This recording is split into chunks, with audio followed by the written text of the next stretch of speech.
প্রায় রমাদানের শেষের দিকে এসে আমাদের মনে অস্থিরতা কাজ করে এবং আমরা অশান্ত হয়ে উঠি, অস্থির হয়ে উঠি, ব্যাকুল হয়ে উঠি যে রমাদানটাকে যেভাবে কাটাবার কথা ছিল ঠিক সেভাবে আমরা কাটাতে পারিনি। এই আফসোস নিয়ে আমাদের রমাদানকে বিদায় দিতে হয় এবং পরবর্তী রমাদানে ভালো কিছু করার তৌফিক পেলে আল্লাহ হায়াতে বাঁচিয়ে রাখলে আমরা করব, সেরকম ইচ্ছা রেখে আমরা সাধারণত রমাদানকে শেষ করি।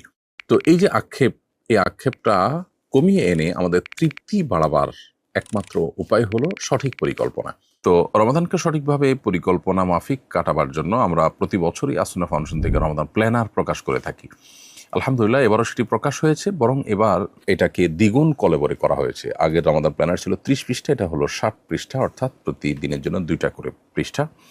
এবং এবার যে নতুন করে যুক্ত করা হচ্ছে তা হলো ইমানের 77 শাখাকে 30 রমাদানে ভাগ করে দেওয়া হয়েছে। পুরো প্ল্যানারটা আপনি যদি কমপ্লিট করেন এই রমাদান জুড়ে, তাহলে রমাদানের 77 শাখা আপনার আত্মস্থ হয়ে যাবে।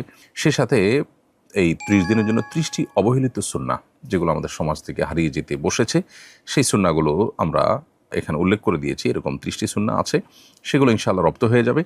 এর বাইরে এবার আয়াত, হাদিস, দোয়া এগুলোর মধ্যে আমরা নতুন এনেছি, অর্থাৎ আগেরগুলোর জায়গায় নতুন নতুন কিছু আয়াত, নতুন নতুন হাদিস এবং দোয়া আমরা উপস্থাপন করেছি। এর বাইরে লাইলাতুল কদর এবং ইতিকাফের জন্য আলাদা করে 2টি পেজ যুক্ত করা হয়েছে এবং সেখানে গুরুত্বপূর্ণ কিছু ইনফরমেশন আপনাদেরকে দেওয়া হয়েছে।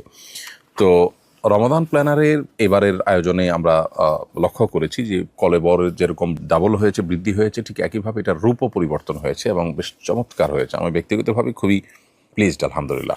তো এই প্ল্যানারটা আপনার রমাদানের প্ল্যানিংয়ের জন্য ভালো হেল্প করতে পারে। এটি আপনি সংগ্রহ যেমন করতে পারেন, ঠিক একইভাবে রমাদান উপলক্ষে আমরা আমাদের প্রিয়জনকে অনেক উপহার দিই, তার মধ্যে এই রমাদান প্ল্যানারটা থাকতে পারে ইনশাআল্লাহ বিদিনিল্লাহ।